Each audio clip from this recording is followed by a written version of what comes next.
Selamat pagi Sobat Muardi. Kali ini Muardi akan ada suatu special edition dalam hal ini Breast Cancer Awareness Month dengan topik mengenal lebih dekat penegakan diagnosis dan tata laksana kanker payudara.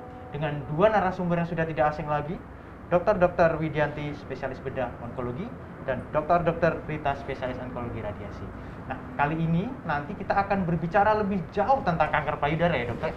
Nah, untuk lebih jelasnya, untuk sesi pertama ini, Dr. Anti akan menjelaskan tentang bagaimana sih kanker payudara. Nah, nanti rekan-rekan Sobat Muardi yang mau bertanya, silahkan tulis di kolom komentar lewat Facebook atau Instagram. Monggo Dr. Anti. Ya, Assalamualaikum warahmatullahi wabarakatuh. Sudah enggak asing ya dengan saya ya. Saya Dr. Widianti. Untuk pagi ini saya mau kita sharing aja tentang apa itu kanker payudara. Ya, kanker payudara sebenarnya adalah suatu penyakit yang tidak hanya ditandai oleh sebuah benjolan. Banyak ciri-ciri untuk terjadi tanda-tanda dari kanker sendiri. Sebenarnya kanker payudara itu memang kalau dia terdeteksi sejak awal, kemudian menjalani terapi yang sesuai dengan jenis kankernya, pasien bisa sembuh. Itu yang sering kita lewatkan. Ya, mungkin ini istilahnya ciri-ciri untuk adanya kanker payudara ya. Tandanya mungkin slide ya. Yang pertama itu seperti kita lihat, ini adalah tanda awal. Jadi tandanya adalah adanya puting yang tertarik ke dalam. Jadi puting yang tertarik ke dalam itu bukan sejak kecil, tapi memang tiba-tiba dia tertarik ke dalam, ya. Terus kita bandingkan kanan kiri, biasanya akan beda tertarik ke dalam antara kanan dan kirinya, ya. Kemudian kalau yang kedua adalah adanya luka, dan mungkin pada gambar ini juga akan kelihatan adanya kulit yang seperti istilahnya kulit jeruk. Pada kulit payudara kita gambarannya seperti kulit jeruk. Itu salah satu tanda dari kanker payudara sendiri. Sedangkan kalau yang gambar yang sebelah kanan ini itu memang puting sudah tertarik ke dalam, kemudian ada gambaran istilahnya kulit jeruk, dan biasanya kalau seperti ini pasien tidak mengeluh adanya nyeri, jadi hanya benjolan aja. Ya, yuk selanjutnya. Nah, kalau sudah seperti ini, luka seperti ini, itu memang bisa kita katakan kalau ini pasti suatu kanker payudara. Ya, mungkin begitu Dokter Agus. Jadi ya kalau dari saya. Oke, Dokter Anti. Tadi Dokter Anti sudah menjelaskan secara ilustratif gambar-gambar dalam hal ini gejala awal kanker payudara. Nanti rekan-rekan Sobat Muardi bisa bertanya lebih lanjut. Sebenarnya apakah selalu benjolan itu nyeri, Dok? Apakah benjolan itu harus besar, Dok, untuk kita follow up ke dokter? Nanti teman-teman harus bertanya lebih lanjut. Nanti kita akan bahas lebih lanjut, Dokter Anti. Ya. Untuk selanjutnya nanti Dr. Rita akan membahas lebih lanjut dalam hal ini, lebih khusus lagi bagaimana sih peran radioterapi dalam tata laksana kanker payudara. Ya, selamat pagi sahabat Muardi wae. Kali ini tim kanker Rumah Sakit Dr. Muardi berkesempatan untuk mengisi acara Muardi wae dengan penanganan maupun pengenalan lebih dekat, juga penanganan dari kanker payudara terutama yang ada di Rumah Sakit Dr. Muardi ini. Dan seperti kita ketahui bersama bahwa bulan Oktober ini adalah bulan untuk khusus kanker payudara yang itu diperingati sedunia, ya. Tadi Dokter Anti sudah menerangkan mengenai kanker payudara. Nah, saya akan menerangkan salah satu dari terapi dari penanganan kanker payudara ini bagaimana. Jadi radioterapi itu adalah suatu terapi, ya, pengobatan yang bertujuan untuk membunuh sel kanker melalui memakai radiasi pengion Radiasi pengion ini adalah radiasi yang berenergi sangat tinggi, yang itu mampu untuk membunuh sel-sel kanker. Ya. Radiasi pengion itu apa? Ya itu tadi, radiasi pengion itu adalah radiasi yang berenergi tinggi yang mampu mengubah kelompok atom yang netral yang ada di dalam tubuh manusia, yang tadinya netral menjadi bermuatan atau menjadi tidak netral lagi. Radioterapi atau sumber radiasi pengion itu ada dua, yang berasal dari alam dan juga yang berasal dari buatan manusia. Yang berasal dari alam itu seperti yang dipunyai oleh Rumah Sakit Dr. Muarti, yaitu dari contohnya adalah kobalt 60, kemudian radium, ya itu semua dari alam. Sedangkan yang dari buatan itu adalah linear accelerator. Artinya apa? X-ray-nya atau radiasinya itu dibuat manusia dengan mengubah tenaga listrik menjadi suatu radiasi, sumber radiasi. Nah, kalau radiasi yang alam itu nanti suatu saat dia akan habis. Jadi harus untuk terapi dia harus selalu diganti. Misalnya untuk kobalt 60 itu setiap 5-6 tahun harus diganti sumbernya. Next. Radiasi ini ada tiga sebetulnya ya. Yang satu adalah radiasi eksterna. Radiasi eksterna itu alatnya di luar, berada di jauh dari tubuh manusianya. Ada jarak antara sumber radiasinya dengan targetnya. Targetnya apa? Ya manusia itu sendiri, ya. Itu radiasi eksterna. Kemudian yang kedua adalah brachytherapy atau orang awam menyebutnya sinar dalam. Padahal sebetulnya bukan ya. Sinar dalam nanti ada lagi. Radiasi interna itu ada lagi. Brachytherapy ini, brahi itu artinya dekat. Artinya apa? Mendekatkan jarak antara sumber radiasi dengan target radiasi. Nah ini contohnya di sebelahnya itu, yang paling kanan itu adalah radiasi eksterna, ya. Kemudian yang di dalam itu adalah brachytherapy, yang sebelahnya itu yang intraluminer. Artinya apa? Radiasinya dimasukkan, ini untuk khusus untuk si anasofaring itu dimasukkan di tenggorok sana sumber radiasinya. Kemudian yang di bawahnya itu adalah yang untuk serviks, ya. Artinya apa? Sumber radiasinya masuk ke dalam rahim, ya, ke dalam serviksnya. Kemudian yang akhir itu adalah interstitial brachytherapy, bisa pada payudara, kanker payudara atau kanker-kanker di otot yang dia kanker payudaranya tidak dioperasi, artinya payudaranya tidak diangkat seluruhnya, tetapi hanya diangkat benjolannya saja. Kemudian untuk menambahkan dosisnya itu kita berikan radiasi interstisial tadi. Kemudian yang ketiga adalah radiasi interna. Interna itu yang sebetulnya yang awam bilang sinar dalam itu tadi, itu adalah brachytherapy, tetapi yang radiasi interna ini adalah kita menggunakan obat atau cairan yang diminum atau dimasukkan lewat suntikan, sehingga cairan itu kalau bermetabolisme dengan metabolisme tubuh yang ada, dia akan berubah menjadi radiasi pengion yang sangat kuat. Artinya apa? Manusianya itu akan memancarkan energi radiasi tadi, sehingga kalau dilakukan radiasi interna, pasiennya harus diisolasi sampai radiasi yang ada di tubuh manusia tadi hilang. Tetapi kalau radiasi eksterna, pasien keluar dari ruang radiasi, dia sudah tidak membawa radioaktif lagi. Ya, brachytherapy juga gitu, kalau alatnya sudah dilepas, maka pasien sudah bisa gendong anaknya, bisa ini macam-macam, ya. Tetapi kalau radiasi interna, pasien harus diisolasi sampai betul-betul radiasinya tadi efeknya habis. Nah itu nanti ada pengukurnya yang kita sebut Geiger-Counter, ya itu yang untuk memeriksa kadar radiasinya ini sudah aman belum untuk dilepas. Nah, mekanisme radiasi itu bisa langsung dan tidak langsung, ya. Yang langsung itu mengenai inti sel yang ada di tumornya maupun di jaringan yang kena radiasi tadi. Tapi seperti kita ketahui, inti sel itu jumlahnya sedikit, ya. Kalau sel normal ya inti selnya cuma 1 gitu. Sehingga yang mati secara langsung karena inti selnya ditembak itu pecah, kemudian adanya DNA, adanya sel-sel kanker yang ada di dalam situ, dia akan mati juga gitu. Tetapi karena tadi cuma sedikit, sehingga yang efek langsung itu sedikit. Nah, yang banyak itu adalah yang efek tidak langsung atau direct itu. Dia merusak DNA melalui interaksi antara radiasi dengan molekul air yang ada di sel. Kita tahu bahwa 80% sel manusia itu terdiri dari air.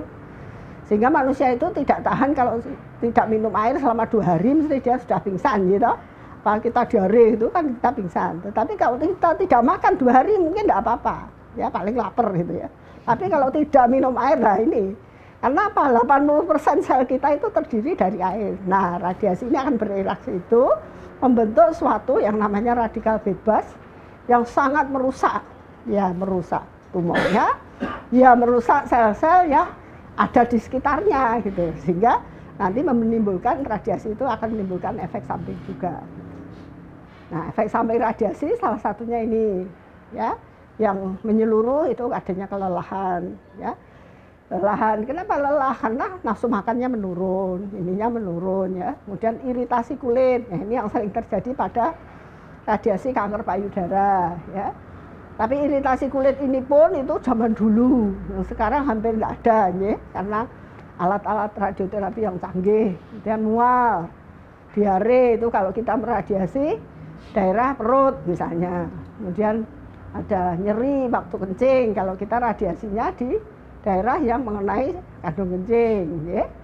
Kemudian yang ini yang apa, efek samping yang lambat atau yang lama itu serostomia, itu adalah mulutnya jadi kering, air ludahnya menjadi hilang sehingga mulutnya sangat kering rasanya. Kemudian adanya fibrosis ya, fibrosis itu menjadi kaku, jadi otot-ototnya jadi kayak papan gitu karena ketarik ya, karena kaku. Kemudian keratitis itu ada peradangan di mata yang kronis ya. Kemudian adanya patah pada tulang ya, karena terlalu banyak menerima radiasi, dan itu biasanya adalah efek samping lambat pada zaman dulu kala yang sekarang sudah tidak ada lagi ya. Nah, ini kanker payudara tadi sudah dijelaskan sama Bu Anti ya. Nah, ini apa itu kanker payudara? Yaitu suatu penyakit ya, sama ya, penyakit yang ditandai dengan gangguan pertumbuhan yang tidak bisa dikontrol lagi oleh tubuh sehingga timbul terus-menerus yang akhirnya akan merugikan ya. Angka kejadiannya itu 80% ya. 80% itu adalah dari seluruh kanker yang ada, jadi paling tinggi.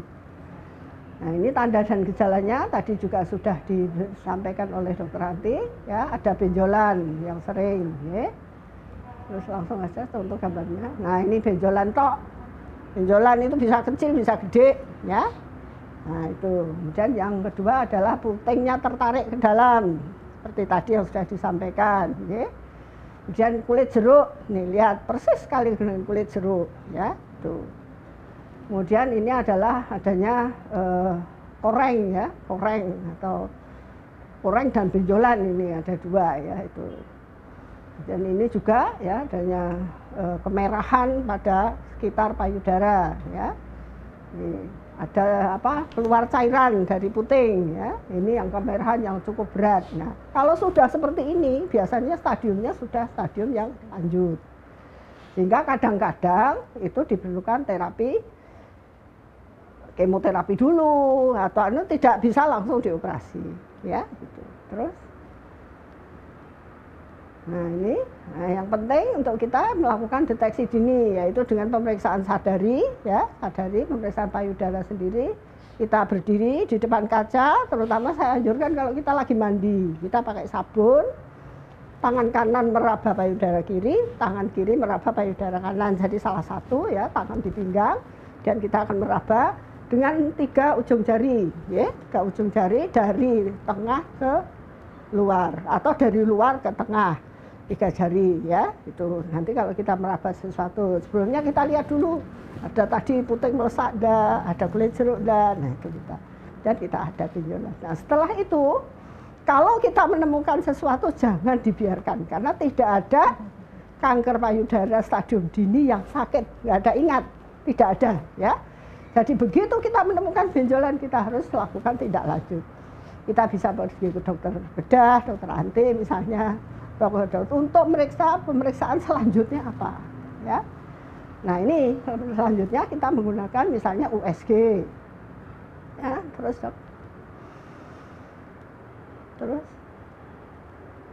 Ya, pemeriksaan lanjutan nih contohnya USG ya.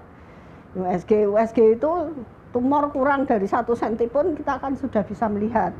Apalagi dengan kemajuan USG sekarang ini, kita bisa mendeteksi ini kira-kira ke arah ganas atau enggak.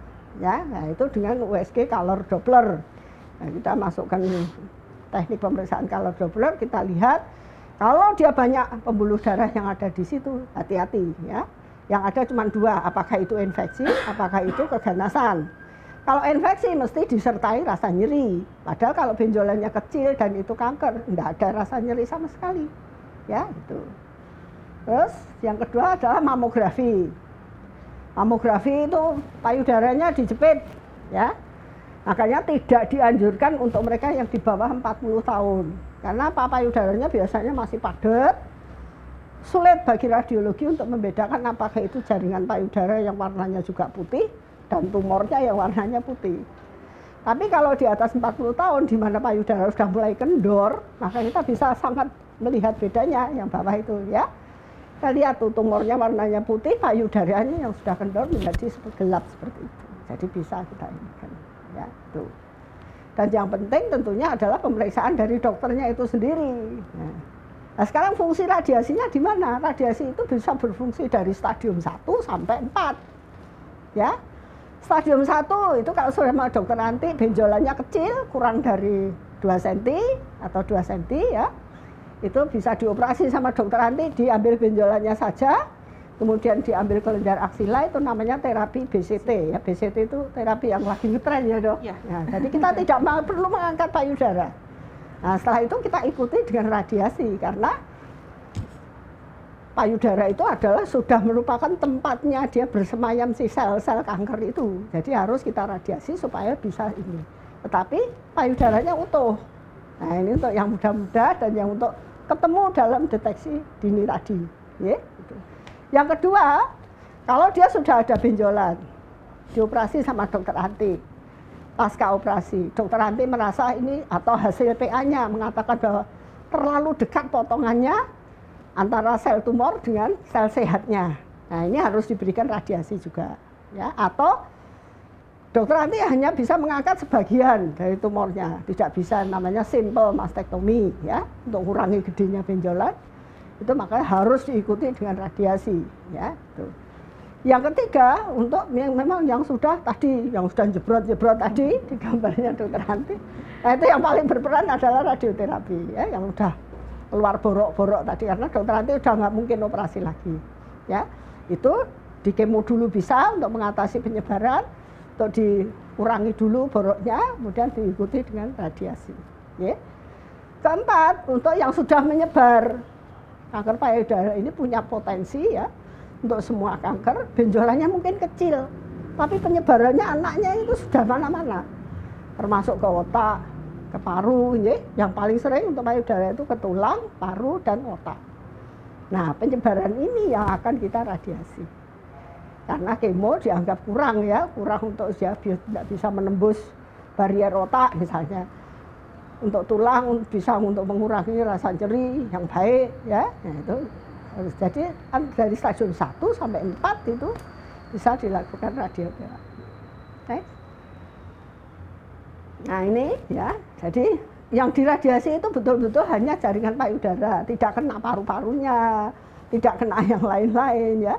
Apalagi dengan kemajuan teknik terapi radiasi yang 3 dimensi, itu maka betul-betul bagian paru itu bisa kita hindari dan kulitnya itu tidak gosong-gosong atau tidak lecet-lecet nggak karuan ya, asal itu mengikuti petunjuk dokter yang dengan baik. Misalnya nggak boleh mandi ya jangan mandi, dan sekarang tidak, modelnya tidak diorek-orek seperti itu ya, itu model lama karena kita biasanya pakai masker ya, pakai masker untuk breast ya, masker untuk breast ada seperti masker pada ini ya.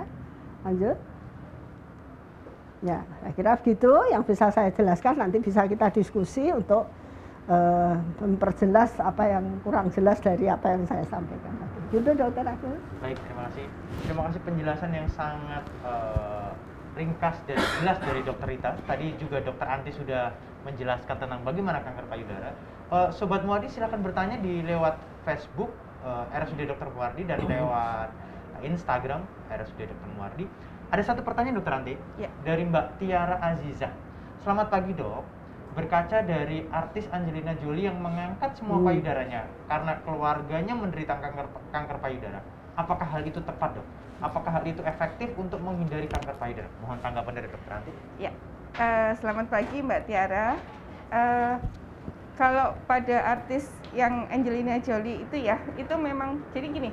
Kalau suatu kanker payudara itu memang ada satu jenis kanker payudara yang istilahnya kanker payudara yang diturunkan. Jadi ada kanker payudara diturunkan itu dalam arti memang ada riwayat keluarganya. Cuman memang itu benar-benar harus dibuktikan. Dibuktikannya adalah secara pemeriksaan gen. Apakah memang gennya itu dia membawa keturunan? Kalau gen si pasien ini misalnya si A, dia menderita kanker payudara, kemudian anak-anaknya dicek memang ada gen untuk kanker payudara, memang kecenderungan dia akan menjadi breast cancer kalau istilahnya kecentok dengan penyebabnya itu. Nah sekarang kita ini untuk penanganan dari kankernya, sebenarnya penanganan kanker itu ada 3 macam. Preventif, pencegahan, kemudian kuratif adalah menyembuhkan, dan paliatif. Paliatif itu meringankan beban dari pasien. Nah, kalau pada Angelina Jolie ini memang beliau sudah, setahu saya beliau sudah ngecek memang ada BRCA1/BRCA2-nya memang positif. Jadi memang beliau mempunyai gen keturunan. Jadi kemudian mungkin memilih ya, balik lagi, terapi kanker adalah pilihan ya. Kami para dokter biasanya hanya bisa menganjurkan, tapi pilihan tetap pasien yang akan menentukan. Nah, dari 3 ini memang preventif pada pasien ini, pada Angelina Jolie memang beliau lebih memilih untuk melakukan preventif, pencegahan biar tidak istilahnya timbul. Karena kalau timbul kita belum tahu apakah nanti akan di payudaranya atau malah dia nyebar ke tempat lain. Itu yang lebih bahaya. Kalau di payudaranya mungkin masih bisa kita operasi, kita kemo, kita sinar. Cuman kalau tumbuhnya itu di tempat lain, di otak, di tulang, nah itu lebih kita nggak bisa ngapa-ngapain. Begitu Dok kalau menurut saya. Terima kasih jawaban tadi, semoga bisa memuaskan tadi. Intinya adalah adanya genetik keturunan ya Dokter Ranti ya. Kemudian kepada Dokter Rita, kadang-kadang ada pasien kanker payudara sudah dioperasi habis itu takut disinar dok nanti memerah, dok nanti tangan saya jadi bengkak. Mohon tanggapan Dokter Rita. Ya, terima kasih. Jadi itu memang jadi sesuatu tadi yang saya sebut sebagai efek sampingnya adalah iritasi kulit atau dermatitis ya. Itu memang kadang-kadang terjadi pada pemberian kanker payudara ya. Itu karena apa? Karena kita memakai alat-alat atau teknik yang zaman dulu itu masih agak kuno gitu ya. Nah, dengan kemajuan teknik radioterapi tadi sudah saya jelaskan, dengan memakai alat-alat 3 dimensi maka peristiwa itu tidak akan terjadi lagi ya. Tidak akan terjadi itu artinya begini, kalau kita mempertahankan bahwa kita tahu bahwa radiasi payudara itu masuknya adalah dari luar ya, dari luar, artinya dia radiasi eksternal. Sehingga kulitnya itu sebetulnya tidak terlalu bersalah ya, kalau pada memang tumornya itu belum mengenai kulit ya, belum mengenai kulit. Jadi kulit itu kan sebetulnya bukan target, tapi dia di bawah kulit. Nah, untuk itu karena tadi Anda ingat bahwa efek radiasi itu yang terbesar itu adalah melalui interaksi antara molekul air dengan yang ada di itu. Kalau kulitnya selalu basah, lembab, maka dia akan menangkap radiasi yang lebih banyak daripada targetnya di dalam. Jadi diserap dulu oleh kulit yang basah tadi, sehingga dia kadang-kadang dosisnya menjadi lebih tinggi dari di bawahnya. Ya, sehingga terjadilah tadi lecet, ya, lecet atau kehitaman. Ya. Tetapi meskipun lecet atau kehitaman itu pun itu bisa pulih lagi. Nah, kalau masalah lengan bengkak, itu biasanya karena ada sumbatan dari kelenjar getah bening yang ada di ketiak. Biasanya pasca operasi yang sudah radikal itu sudah sama dokter Ati sudah diangkat banyak-banyak untuk kelenjar getah bening yang di ketiak. itu akan menimbulkan fibrosis. Fibrosis itu artinya apa? Apa ya? Jaringan ikat ya, jaringan ikat yang sudah tidak normal lagi. Jadi jaringan ototnya menjadi kaku gitu. Ditambah lagi dengan pemberian radiasi yang Anda tahu efek sampingnya adalah fibrosis juga.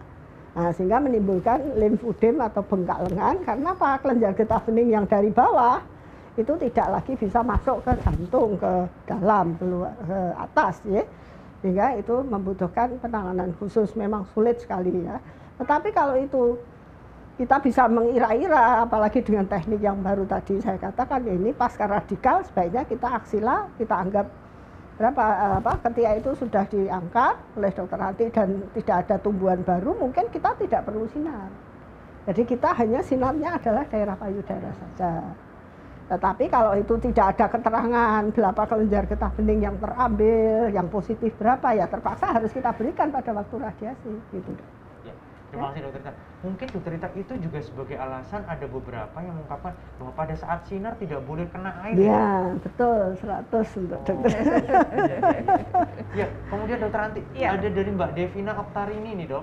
Dok, 5 hari yang lalu saya menemukan benjolan di payudara saya. Rasanya keras dan sakit saat ditekan. Saat ini saya sedang menstruasi. Apakah benjolan ini normal saat mens, dok? Atau bisa jadi suatu tanda kanker? Monggo dokter. Ya. Selamat pagi Mbak Devina. Ini benjolannya baru 5 hari ya, dan kebetulan Mbak Devina masih mens ya. Nah, kalau pada saat masih mens kemungkinan itu normal dok.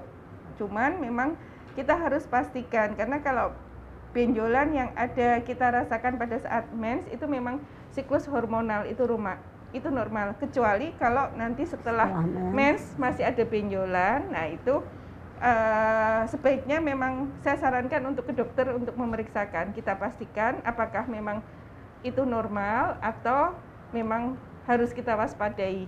Jadi saya belum bisa mengatakan itu tanda kanker atau enggak, tetap harus kita cek dulu.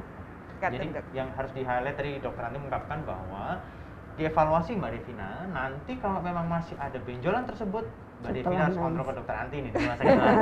Ada satu lagi dok, itu kalau misalnya itu kadang-kadang tuh wanita itu abai, kadang-kadang kalau nggak nyeri, kalau nggak benjol gede, itu nggak datang ke dokter. Mohon bisa diberikan petuahnya pada. Salah. Ya, itu seperti dokter Rita Ngendiko tadi, memang itu suatu hal yang salah besar, karena sekecil apapun kalau itu ganas, ya dia akan ganas dan biasanya tanpa keluhan. Tanpa keluhan. Ya, karena walaupun dia kecil, dia bisa nyebar kemana-mana, ya. Dan kalau itu sudah sampai ke kulit, sampai ada luka, sampai ke tulang, sampai ke otak, baru itu ada keluhan. Nah, kalau nunggu ada keluhan berarti sudah terlambat. Jadi jangan nunggu sakit, ya. Jangan nunggu sakit. Kalau memang prinsipnya adalah ada sesuatu yang nggak normal di payudara, sebaiknya langsung dipastikan aman atau tidak, kata. Dan tidak perlu takut dengan hasilnya. Jangan karena apa? Ya, semakin dini ketahuan, semakin potensi untuk sembuh semakin tinggi. besar. Jadi yang teman-teman Sobat Muwardi harus catat di sini adalah benjolan sekecil apapun kontrol ke dokter. Begitu ya dok ya? Dan kadang-kadang yang tidak nyeri itu yang berbahaya dok ya? Lebih berbahaya. Yang tidak nyeri itu lebih berbahaya.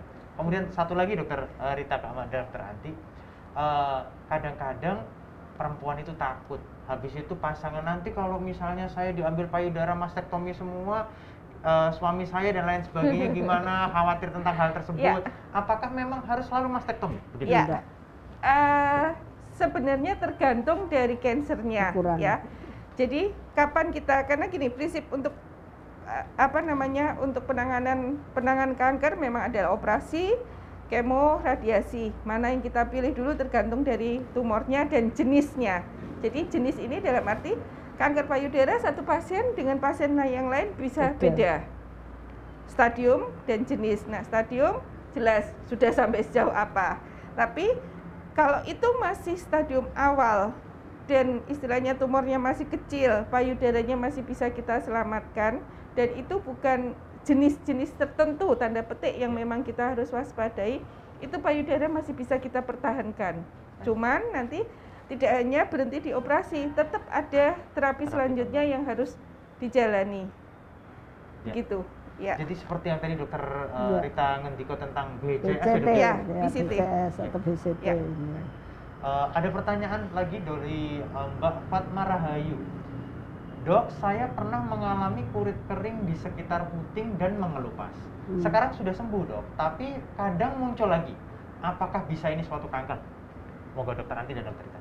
Ya, kulit kering di sekitar. Nah, sebenarnya kalau kulit kering di sekitar puting itu kita harus pastikan apakah itu memang infeksi biasa atau memang ada beberapa istilahnya tanda-tanda keganasan dari payudara yang istilahnya kita sebut dengan Paget disease. Itu memang lukanya awalnya dari putingnya. Jadi puting yang luka terus lama-lama akan semakin meluas jadi luka. Ya, itu bisa. Tapi tidak pasti itu kanker ya, tetap harus kita pastikan dulu dok ininya. Mbak Fatma, jadi tetap tidak boleh abai, kontrol ke dokter akan lebih baik, begitu ya? Dokter Rita ada tambahan tentang hal tersebut? Sama ya, dokter Anti apapun itu segera pastikan jangan di depan sebelum ada apa-apa bilang tidak apa-apa. Saya peringatkan juga untuk para tenaga medis yang ada di daerah, ini yang sering sekali ya, pasiennya sudah datang payah-payah ke dokter bilang oh enggak apa-apa Bu, ini uji-uji. Nah, ya ingat biasanya seperti jangan mengatakan tidak apa-apa sebelum Anda memastikan bahwa itu memang tidak apa-apa. Nah, kalau untuk kanker diagnosa pastinya yaitu tentunya dengan pemeriksaan histopatologi dok. Histopatologi itu bisa dari biopsi, bisa dari jaringannya diambil sedikit untuk diperiksakan ke laborat, bisa dari cairan yang ada di keluar dari puting susunya itu kita periksa ya. Jadi jangan pernah mengatakan tidak apa-apa sebelum ada apa-apa. Karena pertama kali bisa bentuknya yang tadi dokter Anti bilang, kecil, tidak sakit, dipenyet-penyet, tidak apa-apa ya. Nah itu selalu kemudian kalau datang ke bidan atau ke dokter umum, itu dikatakan nggak apa-apa itu ibu uji-uji ya. Tidak ada uji-uji di payudara ya, ingat gitu ya. Jadi pastikan dulu, yang paling aman, paling gampang adalah dengan USG ya. Dan itu semua ditanggung sama BPJS. Apalagi kalau yang merintahkan dokter Anti, apalagi ya. Ada benjolan payudara, silakan USG dulu Bu. Tidak sakit, tidak ini, tidak perlu persiapan apa-apa. Langsung datang ke rumah sakit, daftar ya. Enak sekali. Nah begitu USG-nya mengatakan itu curiga ke arah sesuatu yang ganas, maka dokternya, dokter Anti, dokter bedah lainnya akan lebih proaktif untuk melakukan pemeriksaan yang lain, apakah itu di biopsi atau di apa. Ya. Terima kasih dokter Anti dan dokter Rita.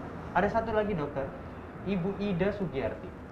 Dok, apakah kanker payudara bisa menjalar ke paru-paru? Adik saya sudah dioperasi, sudah dilakukan kemo, sudah dinyatakan sembuh dari kanker payudara. Tapi setelah 2 tahun tersebut tiba-tiba ada di diagnosis kanker paru, mungkin penyebaran ya dok. Ya. Sekarang sudah berpulang. Mohon tanggapan dokter. Ya, seperti saya bilang tadi, kanker payudara itu sebenarnya tidak melulu hanya di payudara, dia bisa kemana-mana, lewat pembuluh darah dan lewat aliran limfe. Yang aliran limfe berarti yang di ketiak. Makanya mesti kalau payudara ngeceknya harus ke ketiak, itu juga harus kita cek.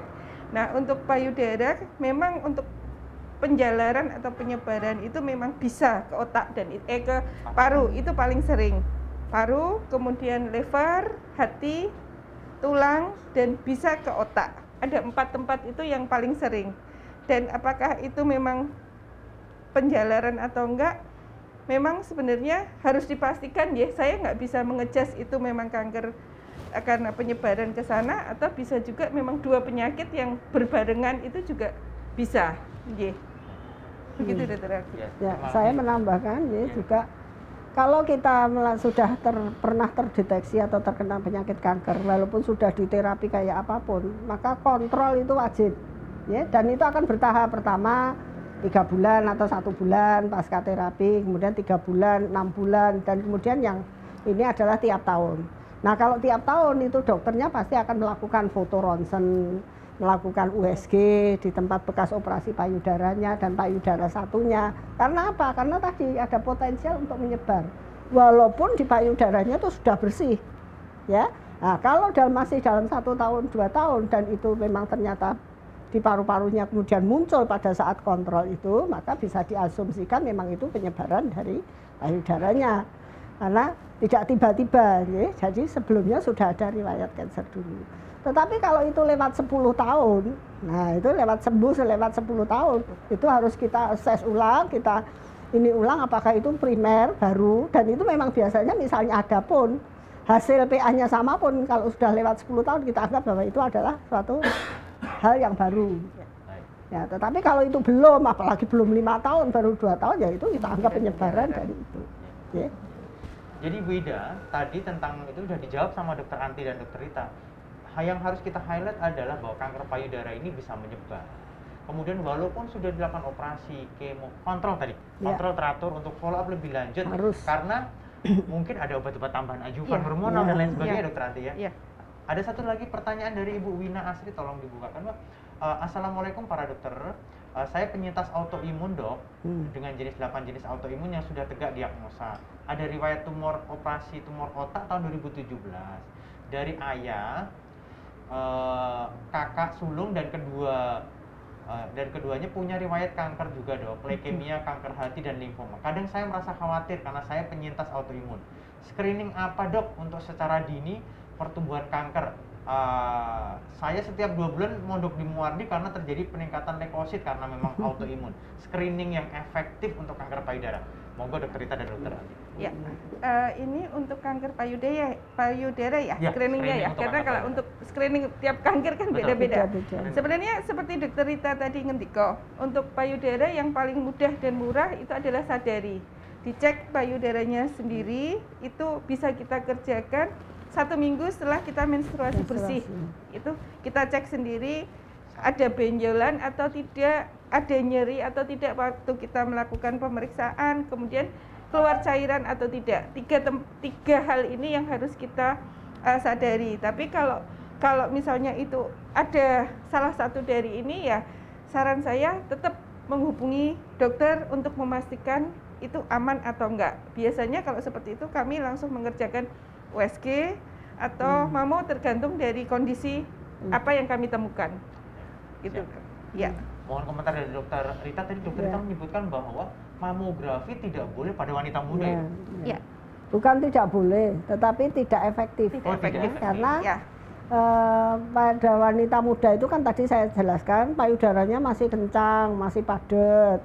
Nah, nanti kalau dijepit, pemeriksaan ke mamografi itu adalah payudaranya dijepit, itu bisa sakit.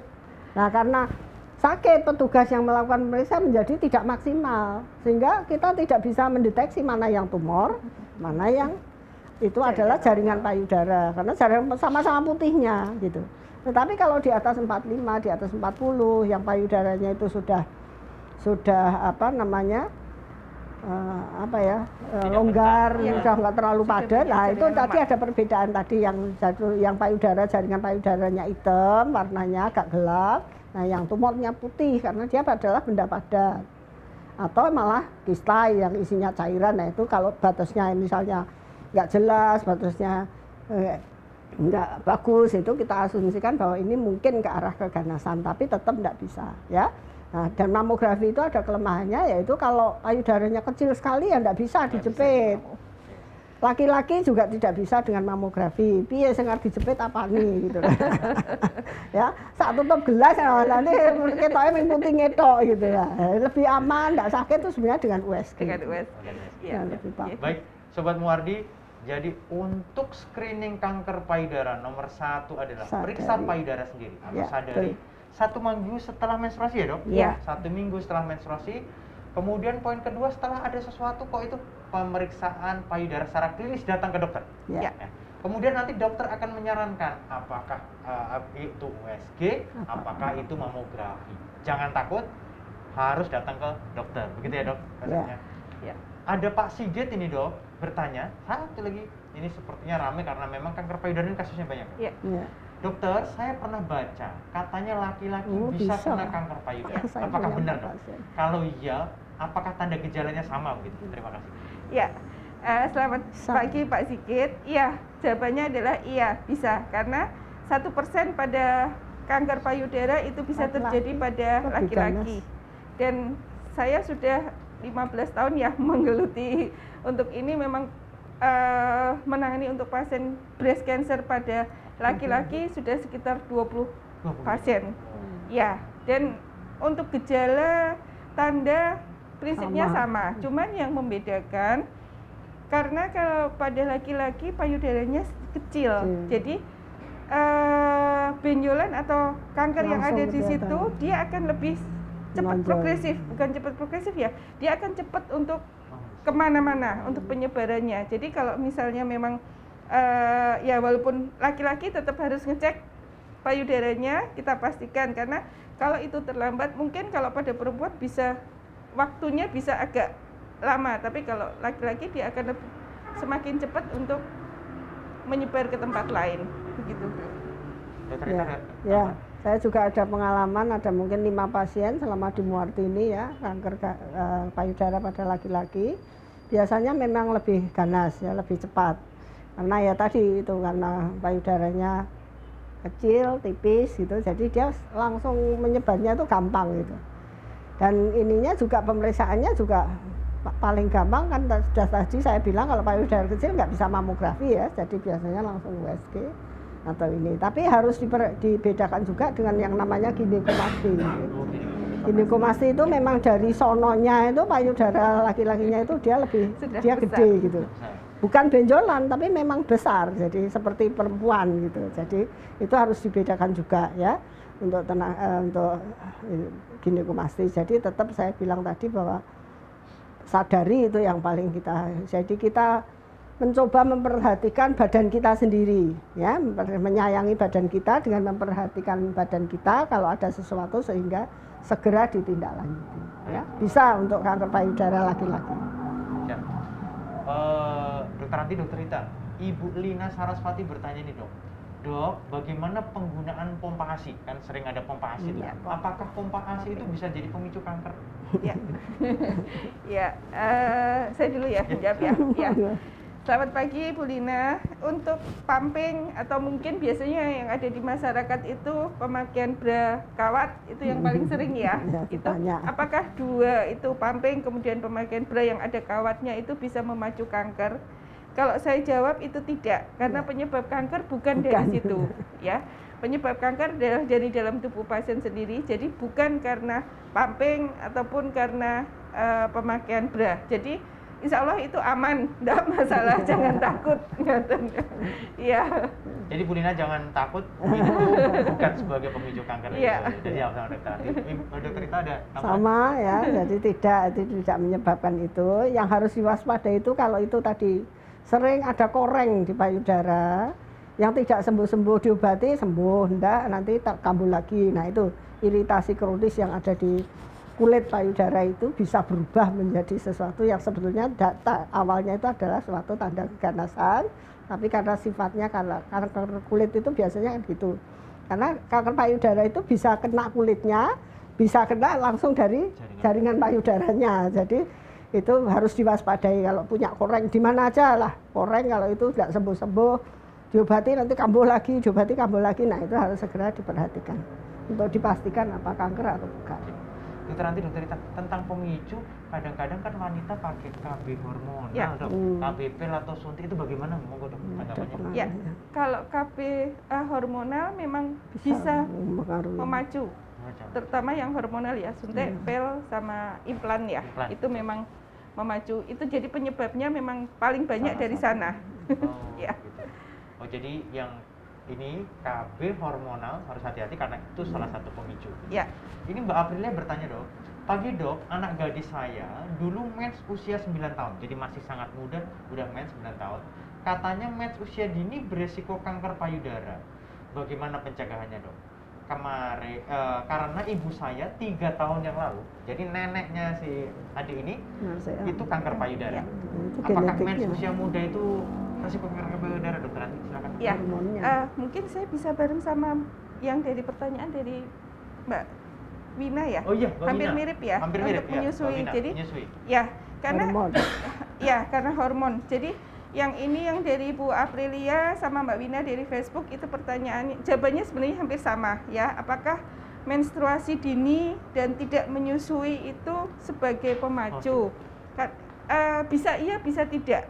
Dalam arti bukan memacu, tapi meningkatkan risiko. Karena apa?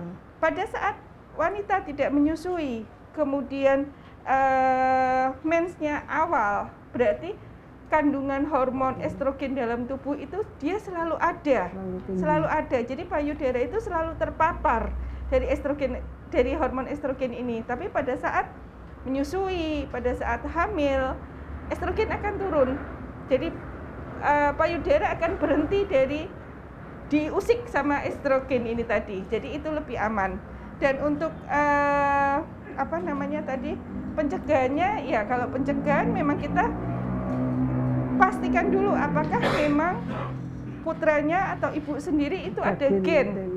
Kalau itu ada gen, ya memang kita harus lebih waspada, tidak harus dimastektomi atau diangkat semua seperti Angelina Jolie tadi ya. Itu terlalu ini. Tapi kita pastikan dulu apakah memang ada keturunan. Kalau memang ada keturunan, ya sadanis itu harus rutin dilakukan.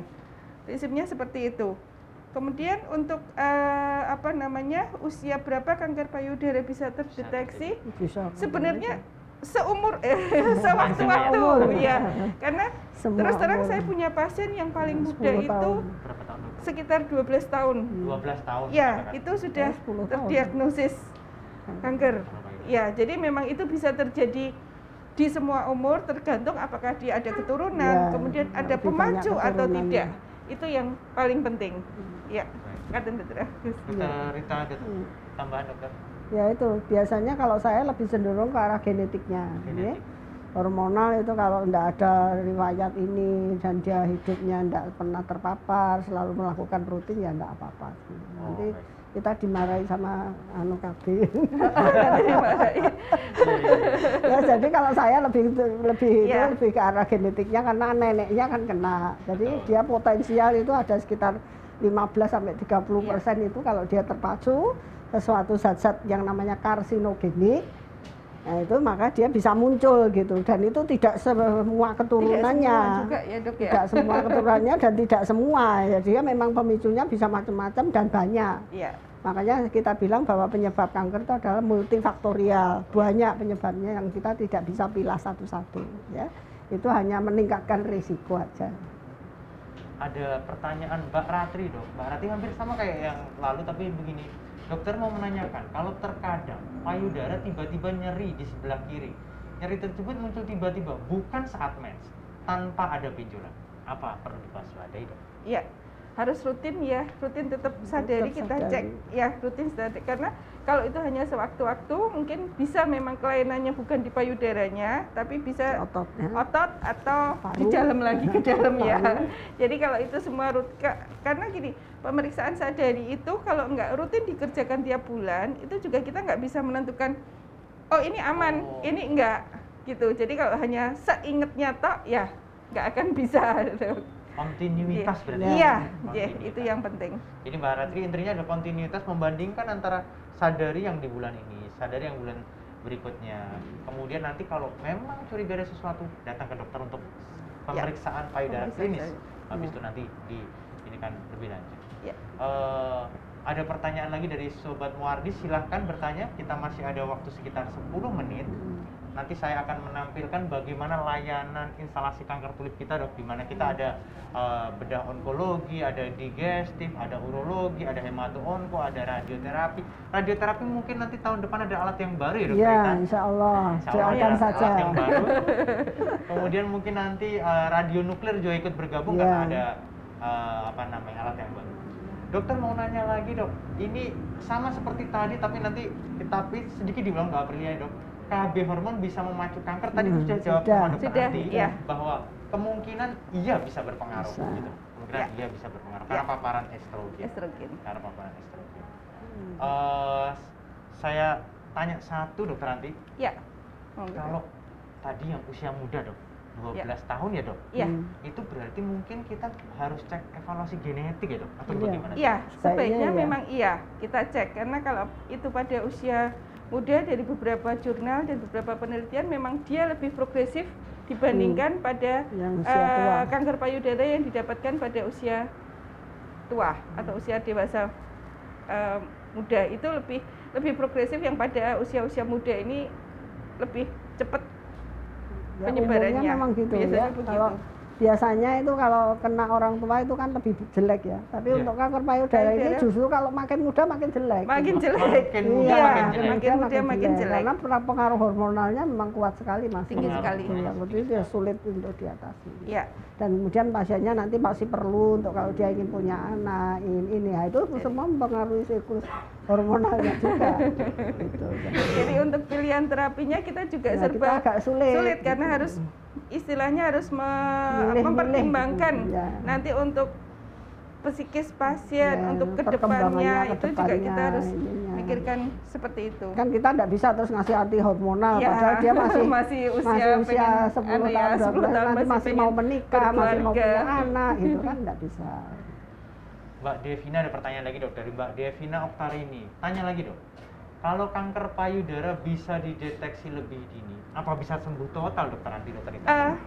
Ya bisa, 10 cuman tahun. memang seperti dokter Rita bilang tadi, untuk kita katakan itu sembuh total adalah Berat mungkin 10 tahun. 10 tahun. 10 tahun setelah selesai years. terapi, tidak ada kekambuhan, itu bisa kita bilang sembuh total. Cuman tetap sembuh totalnya tetap harus ada maintenance untuk kontrol. Jadi bukan sembuh total terus lepas, itu enggak, tetap harus ada kontrol, tetap ada evaluasinya.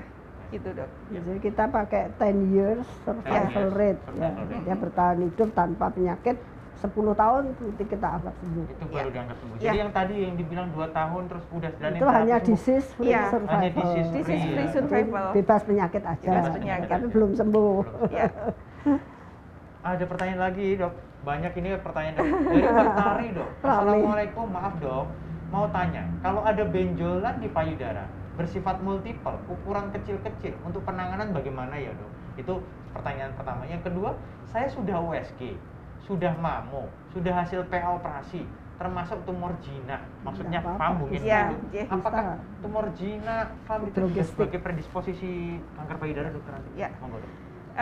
Ini berarti benjolan di Hidrogestik payudara mungkin. sudah di USG, sudah dioperasi ya, sudah ditangani Betul, ya. betul. Ya. Karena gini, Jinak. walaupun itu hasilnya jinak, tapi pada wanita dengan riwayat benjolan, walaupun itu jinak di payudaranya, Tetap tetap kontrol. meningkatkan risiko untuk kanker payudara dibandingkan Yang pada enggak. wanita tanpa benjolan di payudara. Jadi bukannya nanti pasti ada lagi dan jadi ganas, enggak. Tapi risikonya lebih tinggi Gede. dibanding yang wanita sehat tanpa benjolan, gitu dok. Jadi tapi tidak pasti loh ya. Kalau ini sudah ada jinak, FAM atau fibrokistik, terus nanti ada lagi jadi ganas, itu enggak. Hanya resikonya aja lebih tinggi, gitu. Ya, jadi yang tadi ada benjolan jinak tetap harus lebih aware ya dok, ya? Iya. Lebih ini Iya. ya, karena Nah, biasanya kita resiko suruh ini kontrol. Ya, Ya. biasanya Kontrol USG itu paling secara nggak rutin. 1 atau 2 tahun. Ya. Kalau masih ya 3 bulan dulu. Ya. Kita lihat perkembangannya makin banyak atau makin gede enggak itunya. Misalnya ada salah satu yang makin gede, nah ini kita ini kan tindak lanjutnya apa. Baik, terima kasih. Dok, ada pertanyaan lagi dari Mbak Astari. Ramai sekali nih kita dok pertanyaannya dok. Dok, apa kanker payudara bisa dipicu makanan? Ya. Nah, ini tentang diet. Ya. Beliau nanyanya makanan bermisit bisa jadi pemicu nggak ya dok? Ya? Ya, kalau Bisa. makanan bisa dikatakan bisa, tapi makanannya memang makanan khusus. Makanan apa ya? Yang semua yang mengandung estrogen. Jadi itu biasanya didapatkan pada kolesterol ya, yang mengandung kolesterol, tapi tidak langsung kalau kita banyak makan kolesterol pasti nanti ganas, enggak, faktornya banyak ya. Prinsipnya, tapi kalau mecin kalau untuk kanker payudara bukan ya, enggak akan memacu untuk terjadinya kanker payudara karena penyebabnya adalah Kecuali udah kena. beda. Iya. Kecuali udah kena. Kalau sudah kena jangan ditambahi micin gitu ya. Tapi beda. Yang enggak kena enggak apa-apa ya masih enggak apa-apa makan micin gitu ya. Ya, asal Micin dalam itu batas kayak roiko normal ya. itu anu. Tapi kalau yang jelas itu yang dikatakan dokter Anti tadi. Jadi sering dia minum apa atau yang bisa mempengaruhi kadar hormon, nah itu ya menjadi resiko untuk jadi pemicunya gitu. ada satu lagi tentang diet mitos atau fakta, Dokter Anti dan Dokter Rita. Pasien kanker payudara atau pasien kanker saraf tidak boleh makan gula-gula yang manis-manis. Gimana tuh, Dok? Itu pertanyaan yang sering muncul. Iya, sebenarnya tidak. Cuma Bukan kalau tidak boleh. istilahnya nggak ada hubungan yang secara konkret ya. Tapi kalau pada pasien yang dengan dia sudah ada pasien kanker, kemudian makan manis-manis, memang yang ditakutkan dia akan mempunyai DM. Karena DM ini dia sebagai komorbid pemberat untuk terjadinya, memperberat untuk kansernya. Jadi sebenarnya tidak secara langsung, tapi hanya metabolisme tubuhnya aja yang memang sebaiknya jangan terlalu banyak ya. Manis boleh dalam taraf normal ya, sewajarnya aja gitu. Tetap bukannya enggak boleh sama sekali. Makanan manis boleh, tapi asal tetap sewajarnya. Dan faktor resiko kekambuhan itu salah satunya obesitas ya, Dokter? Iya. Iya. Jadi tetap boleh, tapi dalam batas tertentu dikurangi, karena ya itu bisa menjadi pemicu. Orang sehat pun kalau kebanyakan ya tiba-tiba jadi gulanya naik, jadi diabetes. Orang kanker juga gitu, memang ada beberapa penelitian yang kadar glukosa itu menjadi pemicu dari ini ya. Jadi tetap boleh minum manis tapi sewajarnya. Tetap boleh minum manis sewajarnya. Pertanyaan terakhir dari Ibu Ratri, Dok. Dok, maaf mau bertanya kembali. Kalau mengenai produk pengencang payudara, baik itu gel ataupun yang diminum atau vakum, apakah itu aman atau berbahaya? Iya. Kalau yang diminum ya mungkin saya lebih ini yang diminum ya. Yang diminum coba dicek lagi karena beberapa saya pernah iseng ke mall ada obat untuk pengencang payudara, itu isinya adalah estrogen. Estrogen. Ya, jadi sebaiknya jangan, benar-benar dibaca isinya apa. Karena kalau ada kandungan estrogen sama aja, ya nanti akan gede, tapi gede karena jadi penyakit gitu. Jadi sebaiknya istilahnya lebih hati-hati dalam pemilihan obat ataupun terapi. Ya, kalau krim ya tentunya kalau dioles dia rasa nggak enak atau gatal, ini ya jangan diteruskan, berarti dia alergi dari unsur bahan krimnya. Tetapi kalau ya enggak apa-apa. Kalau ini ya lebih benar bisa berefek atau enggak ya kita enggak tahu, seperti kosmetik yang lain kan, biar ininya mulus misalnya dikasih apa gitu. Nah, itu kan tergantung orangnya itu tahan nggak dengan obat itu kalau krim ya. Tetapi kalau diminum memang saya setuju harus betul-betul hati-hati, karena ini memang kita belum menyelidiki secara medis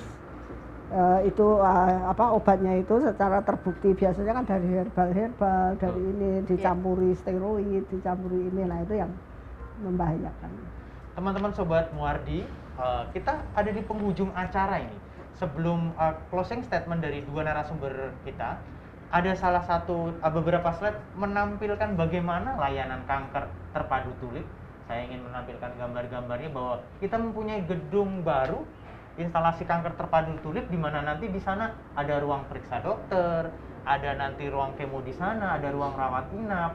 Kemudian poli juga sudah terintegrasi di situ, ada dari bedah onkologi, dari opsin onkologi, dari penyakit dalam onkologi, dan dengan gedung yang baru ini diharapkan rekan-rekan semua Sobat Muardi tidak lagi ragu untuk datang kontrol ke Rumah Sakit Umum Dr. Muardi. Nah, dalam hal ini nanti tahun depan akan ada alat radioterapi baru, Dr. Rita.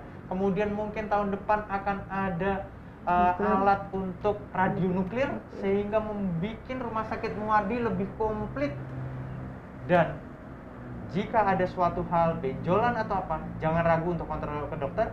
Datang ke Rumah Sakit Dr. Muardi, ketemu Dr. Rita atau Dr. Anti untuk evaluasi lebih lanjut. Sebelum saya tutup acara khusus bulan ini, karena ini adalah bulan kanker payudara, Dr. Anti, Dr. Rita, saya izin ada closing statement dari Dr. Anti dan Dr. Rita tentang bagaimana ini biar para wanita tidak takut, Dok, datang ke dokter. Karena mereka kadang-kadang kalau belum ada rasa nyeri, belum ada luka, nggak datang, Dok. Monggo, Dok. Ya, kalau dari saya cuman kenali, sayangi diri kita sendiri, untuk apapun itu, sekecil apapun, berobat secepatnya. Gitu. Sama, saya juga gitu, bahwa perhatikan diri Anda dengan menyayangi diri Anda, terutama untuk payudara Anda, ya. Jadi selalu melakukan pemeriksaan sadari Dan setiap ada kelainan pada payudara segera menindaklanjuti dengan pengobatan atau dengan konsultasi ke yang ahli, jangan tanya ke tetangga ya. Jadi konsultasinya ke yang ahli, jangan tanya ke yang enggak tahu ya, nanti malah oh enggak apa-apa, ini enggak apa-apa. Ya, saya kira gitu, Dok. Baik. Terima kasih Dokter Andi, Dokter Rita. Sama-sama, Dok. Edukasi hari ini sangat ramai sekali pertanyaan-pertanyaannya. Moga-moga Sobat Muardi tidak takut untuk memeriksakan diri lebih awal. Karena tadi pesannya Dokter Andi dan Dokter Rita, kalau dideteksi lebih dini, angka kesembuhan lebih bagus. Begitu ya, Dokter ya? Iya. Nah, hasil rekaman dari live streaming ini hari ini bisa dilihat kembali di Facebook dan YouTube RSUD Dr. Muardi. Jangan lupa untuk like, follow, dan subscribe serta share akun media sosial Rumah Sakit Umum Dr. Muardi, Facebook, Instagram, dan YouTube. Jangan lupa untuk like dan follow dan subscribe. Nah, untuk kedepannya mungkin nanti tiap bulan kami dari tim kanker RSUD Dr. Muardi akan mengadakan acara serial edukasi awam yang topiknya akan berganti-ganti. Terima kasih Dokter Rita, terima Sama-sama, kasih Dokter Dok. Andi, Ya. terima kasih rekan Sobat Muardi Assalamualaikum semua. Kita warahmatullahi tutup acara wabarakatuh. kali ini. Assalamualaikum warahmatullahi wabarakatuh. Waalaikumsalam.